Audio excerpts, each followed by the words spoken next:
Hi hello welcome to మగువా channel. ఆఫీస్కి రోజు 700 కిలోమీటర్లు ఎల్లొస్తుంది. ఎందులోనో తెలుసా?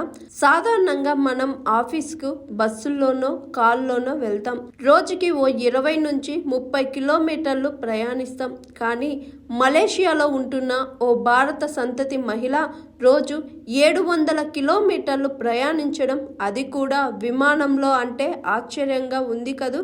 గత కొన్ని రోజులుగా ఈమె ఇలానే వెళ్ళొస్తుంది. అందుకే ఆమెకు సూపర్ కమ్యూటర్ అనే టైటిల్ కూడా ఇచ్చింది ప్రభుత్వం.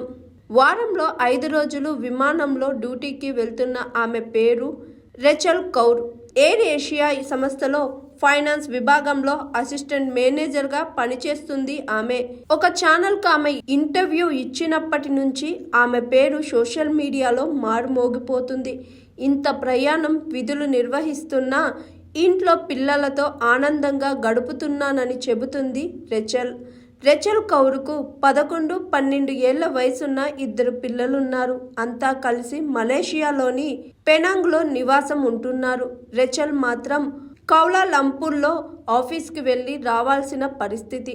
గతంలో ఆఫీసుకు దగ్గరలోనే రెచల్ అద్దెకుండేవారు. పిల్లల్ని చూడడానికి వారానికి 1 రోజే వీలయ్యేది. దీంతో తన నిర్ణయాన్ని ఆమె మార్చుకున్నారు. విమాన ప్రయాణాన్ని ప్రారంభించారు. దీనికోసం ఉదయం 4 గంటలకే నిద్రలేచి 5 గంటల కల్లా ఎయిర్పోర్టుకు చేరుకుని 5:55 విమానం ఎక్కుతారు. ఉదయం 7:45 కల్లా ఆఫీస్కు చేరుకొని డ్యూటీ ముగించుకొని రాత్రి మళ్ళీ 8 గంటల కల్లా ఇంటికి చేరుకుంటారు రెచల్.